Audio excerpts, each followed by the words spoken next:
ना ना ना, तो मैंने कभी कहा कि मुझे बीजेपी में शामिल, मैंने खुद ने छोड़ा है पार्टी को। हम तो ये कहते हैं कि उनको नेतृत्व दो, तब हम आ सकते हैं, वरना हम पार्टी में आने वाले नहीं हैं, नहीं हैं, नहीं हैं। हनुमान बेनीवाल से आपकी अच्छी ताल्लुकात है, तो उनसे भी कोई गठबंधन या फिर इस तरीके की बात होगी आगे? नहीं, ताल्लुकात अपनी जगह अलग है, पर उसके पार्टी का उनका क्या सोच है, अभी मैंने तो चर्चा भी नहीं की है। ये आने वाले समय में, वो तो एक कमजोरी होती है ना यहाँ, तब वो आपस में पार्टियों का वो एक होता है गठबंधन और महागठबंधन, जिसके पास समान होता है उसको कहाँ जरूरत है किसी और की। तो अभी तो हम अपने स्तर पर ही सोच रहे हैं, वो आगे आने वाला समय बताएगा।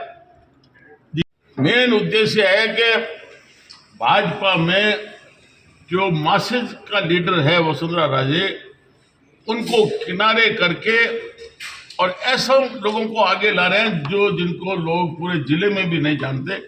इसलिए हम इस निर्णय का, इस संकेत का विरोध करने के लिए पूरे प्रदेश में निकले। अभी मारवाड़ के अलग अलग जिलों में जाके आए और उसके बाद अन्य जगहों पर निकलेंगे। तो क्या वसुंधरा जी बीजेपी छोड़ देगी नया तीसरा मोर्चा बनाने की? नहीं, देखिए वसुंधरा जी क्या करें क्या नहीं, वो उनका काम है।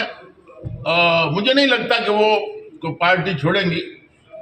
अब वो तो एक अनुशासित सिपाही हो सकती है, क्योंकि उनके माता श्री है विजय राजे सिंधिया जी, इनके भाजपा के मूल संस्थापक नेतृत्व दिया उन्होंने, तो उनकी अलग स्थिति है। लेकिन मैं तो राख लगा के निकला हूँ और पूरे प्रदेश में निकलूंगा। देवी सिंह जी, आपको नहीं लगता कि वसुंधरा जी बीजेपी में है, आप बीजेपी से बाहर है, तो ऐसे में वसुंधरा जी की आप जो वकालत करके, कई लोग ऐसे भी कहते हैं कि देवी सिंह जी अपनी खुद की राजनीति बढ़ाने के लिए वसुंधरा जी का नाम यूज करते हैं? नहीं, मुझे निकालनी होती राजनीति बढ़ाने, तो मैं कभी का निकल जाता, मुझे कौन रोकने वाला था। जब मैंने भाजपा से इस्तीफा दे दिया एक टिकट गलत देने के कारण से, वसुंधरा जी अपना अलग सोच रखती है, लेकिन मुझे बर्दाश्त नहीं होता। मैं तो, आपको याद होगा जब भूपेंद्र जी यादव को राज्यसभा का उम्मीदवार बना के लाए थे, तो हम विधायकों से कहा कि चलो विधानसभा पर्चे भरने प्रस्ताव बढ़ो। हमने कहा ये कौन है, कहां से आए? तो सबकी माथे की नसें तन गई, सवाल खड़े करते हैं।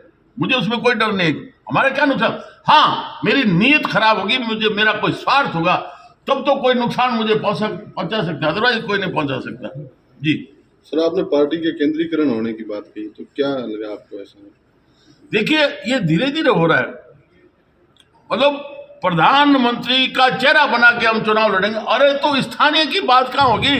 लोग तो स्थानीय मुद्दे, स्थानीय नेतृत्व, स्थानीय चेहरा देखना चाहते हैं, और उसी कारण से आप अलग अलग प्रदेश खोते जा रहे हैं। और इसलिए हम विरोध करें कि देखिए, बड़ी मुश्किल से हमने मेहनत करके पार्टी को सिंचा है। बीकानेर का उदाहरण दे दूं कि एक भी सीट भाजपा नहीं लाती थी, जमानतें जब्त होती थी। हमने धीरे धीरे जिले में, संभाग में भाजपा को खड़ा किया, तो हमारी खुद की पार्टी है। पर इस प्रकार की मनमानी करेंगे कि आप वहां बैठे बैठे कठपुतली के जो मास्टर होता है, वो डोरों से कठपुतलियों को हिलाता है, वो स्थिति हम नहीं आने देंगे। सर, आपने कानून मंत्री और आपके जो बीकानेर सांसद है, उन पर जो थाली में खाने जो उसमें छेद करने का आरोप हो गया, सर क्या किस है ना, वो आंकड़े बता रहे हैं। वो जिस समाज से, हमारे यहाँ कुछ समाजों के नाम से भी वोट झुका होता है, सिर्फ उनके चुनाव में वोट वो मिलते हैं, लेकिन अन्य के चुनाव में माइनस हो जाते हैं और भाजपा के उम्मीदवारों को नुकसान हुए। तो आंकड़े बता रहे हैं, मेरे कहने से नहीं है। तो सर, आप प्रदेश के अलग अलग हिस्सों में जा रहे हैं, तो किस तरह की रणनीति बनेगी? कोई तीसरा मोर्चा बनाने की प्लानिंग है, क्या है? हाँ, तीसरा मोर्चा बनाने की हमारी योजना है, और मेरे कहने से कोई नहीं आता। कोई शादी में बुलाओ भोजन के लिए, तब भी लोग नहीं आते। जिनको तकलीफ है, पीड़ा, जिनको कोई सुन नहीं रहा, उनको हौसला देने के लिए झंडा मैं उठाऊंगा और साथ में वो होंगे और पूरे प्रदेश में जाएंगे। सर, आपने पहले भी एक सामाजिक न्याय मंच से मोर्चा बनाकर चुनाव लड़ा था, उसमें सिर्फ आप अकेले जीत कर आए, तो क्या लगता है कि इस बार? अरे वोट भी तो भाई, हमने 1.5 महीने में पार्टी खड़ी की और 6.5% वोट लिए। आपने देखा होगा, आप उस समय उम्र में छोटे थे, हजारों लाखों की संख्या में अपने खर्चे से लोग युवा आते थे। तो ये कोई दिक्कत नहीं है कितने वोट ले, जीते या ना जीते, मुद्दा आवाज उठनी चाहिए। हजारे जी को कौन जानता था? आपने क्या नाम उनका, हजारे जी, अन्ना हजारे। पर अन्ना हजारे एक आवाज बने, आवाज के साथ लाखों की संख्या में लोग खड़े होंगे तो आवाज कौन बने, तो वो घंटी हम बांधेंगे। सर और कौन शामिल होगा तीसरे मोर्चे में? आएंगे, अब देखते जी, जैसे जैसे शामिल होंगे चेहरे आपके सामने। आज मैं कह दूं तो वो ठीक नहीं है। और रणनीति के बारे में भी जैसे आपने पूछा, तो रणनीति पहले नहीं बताई जाती, वो क्या सही समय पर। देवी सिंह भाटी की वसुंधरा राजे से टॉक चल रही है? क्या एन मोमेंट पे अगर वसुंधरा जी को चेहरा नहीं बनाया जाता है तो वसुंधरा जी भी इस तीसरे मोर्चे की कमान? ना वसुंधरा जी, ये तो देखो जब मिलते हैं वो तो कहे थोड़ा धीमे, ठहरो ठहरो, मेरे वो स्वभाव में नहीं। तो उनका अपना अलग सोच है, वो कहाँ रहेंगी, लेकिन मुझे लगता है कि वो भाजपा तो नहीं छोड़ेंगी किसी भी हालत में। छोड़ेगा तो देवी सिंह भाटी इसी सोच के लोग। अब क्या देवी सिंह भाटी के इस कदम से, जो जिस तरीके से पूरे प्रदेश के अंदर घूम घूम करके आप तीसरे मोर्चे की बात कर रहे हो, वसुंधरा राजे का नाम लेके, ऐसे में लगता नहीं कि वसुंधरा राजे की छवि खराब हो रही है, वसुंधरा राजे के कई नुकसान? मैं सही आवाज उठा रहा हूँ, लोग इसको सही मान रहे हैं। मेरे पास फोन आ रहे हैं, संदेश आ रहे हैं ना, कि बिल्कुल साहब हम आपकी बात के साथ हैं। आपको सबको पता है आज वसुंधरा जी बिना नोटिस के बाड़मेर में आके बीच में बाजार में खड़ी हो जाए, हजारों की तादाद में आ जाते हैं। अब प्रदेश वाले नेताओं को बुलाओ, देखें कितने आते हैं, आह्वान करने पर भी नहीं आ रहे। जब वसुंधरा जी पहली बार राजस्थान आए थे तब वो भी दिल्ली में थे और वो अचानक आए थे, उसको भी पब्लिक ने एक्सेप्ट किया। तो आपको नहीं लगता है कि कोई हमारे यहाँ राजस्थान का कहावत होगा? है, हमारे यहाँ कहावत है कि गांव कोटवाड़ी सिखा देती है। जिम्मेवारी जब आप देते हो ना, तो वही थानेदारी करने लग जाता है, वही तहसीलदारी करने लगे, वही डॉक्टर हो जाता है। वो जिम्मेवारी लेकर उन्होंने आम लोगों का विश्वास जीता, सीने के लगाया। जैसे आप देखते हैं कि जहां भी सभा की तो ये नहीं हेलीकॉप्टर से उतरे, हवाई जहाज से आके भाषण देके हाय हाय बाय बाय, वो फिर चलती है सड़क पर गांव के बीच में लोगों से मिलते हुए, चुनरी ओढ़ते हुए, उड़ाते हुए, तब लोगों का जुड़ा होता है। तो पहली बार 162 थोड़े दिनों में ये कामयाबी कहां से मिली, जो कि पहले नहीं ला सके। हालांकि सब मेहनत करने वाला नेतृत्व था, लेकिन उसके पास एक अलग करिश्मा है जो सीधा कार्यकर्ता को जोड़ता है। क्या हो सकता है कि नया नेतृत्व अगर राजस्थान को मिलेगा तो उसमें ये करिश्मा हो जाए? ये करिश्मा का जिम्मेवारियां तो दे दी, पिछले काफी समय से देते आ रहे हैं। कितना जुड़ा हुआ, अभी जो कार्यक्रम दिए कैसे हुए, बना नहीं सहेगा राजस्थान, आक्रोश रैली क्या रहा। तो ये जो जिम्मेवारी जिसके अंदर करामात होता है, जो जिसकी समझ है, वही। अब तो सारी छोटी छोटी बात के लिए क्या हम पेशाब करने के लिए जा सकते हैं, ये भी संदेश आते कि हाँ 5 मिनट में जल्दी आ जाओ पेशाब करके भी।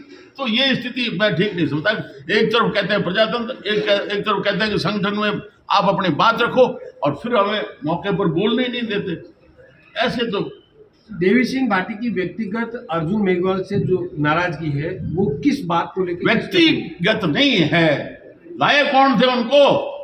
हमारे यहाँ पहले धर्मेंद्र जी थे जो फिल्मी लाइन के थे, तो हमने कहा कि वो तो हमने देख लिया, 5 साल भुगत दिया, अब के कैलाश जी मेघवाल को भेजने। हमने कहा अगर आए तो वापस भेज देंगे।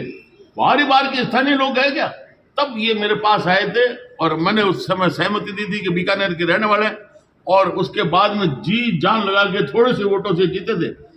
और उसके बाद में उनका जो भी ये कार्यशैली समझ है वो ठीक नहीं लगी मुझे। तीसरा मोर्चा क्या बीजेपी को हराने के लिए होगा या ना, बीजेपी को हराने के लिए हमारा उद्देश्य, हम तो कहेंगे जो आवाज उठाए आगे आए, वो गुरु गोविंद सिंह के 5 प्यारे कौन बनते हैं वो आओ, तो वो आएंगे। नफा नुकसान फिर नहीं देखता, युद्ध क्षेत्र में जाते हैं ये थोड़ी देखता है कृष्ण भगवान का भांजा जा रहा था अभिमन्यु, तब भी वो उसे बचा नहीं सकते, ये तो चलता रहेगा। क्या वसुंधरा जी ने अगर आपको कहा कि देवी सिंह जी आप शांत रहे, पार्टी के लिए नुकसान नहीं करे, तो देवी सिंह जी का क्या कदम रहेगा? अब भले लोग सारे यही कहते हैं क्यों बोलते हो, थोड़ा देखो। मैं कहा नहीं, हमने म्यान से तलवार बाहर निकाल लिए, शरीर के राख लगा लिए, चलेंगे। बीकानेर में वो वसुंधरा जी आपको बीजेपी ज्वाइन कराने वाले थे, एन मूवमेंट पे एक कमेटी बनाकर उसको रोक ना दिया। ना ना ना, तो मैंने कभी कहा कि मुझे बीजेपी में शामिल, मैंने खुद ने छोड़ा है पार्टी को। हम तो ये कहते हैं कि उनको नेतृत्व दो तब हम आ सकते हैं, वरना हम पार्टी में आने वाले नहीं है, नहीं है, नहीं है। हनुमान बेनीवाल से आपकी अच्छी ताल्लुकात है, तो उनसे भी कोई गठबंधन या फिर इस तरीके की बात होगी आगे? नहीं, ताल्लुकात अपनी जगह अलग है, पर उसके पार्टी का उनका क्या सोच है, अभी मैंने तो चर्चा भी नहीं की है। ये आने वाले समय में वो तो एक कमजोरी होती है ना यहाँ, तब वो आपस में पार्टियों का वो एक होता है गठबंधन और महागठबंधन, जिसके पास समान होता है उसको कहाँ जरूरत है किसी और की। तो अभी तो हम अपने स्तर पर ही सोच रहे हैं, वो आगे आने वाला समय बताएगा। जी ठीक है थैंक यू।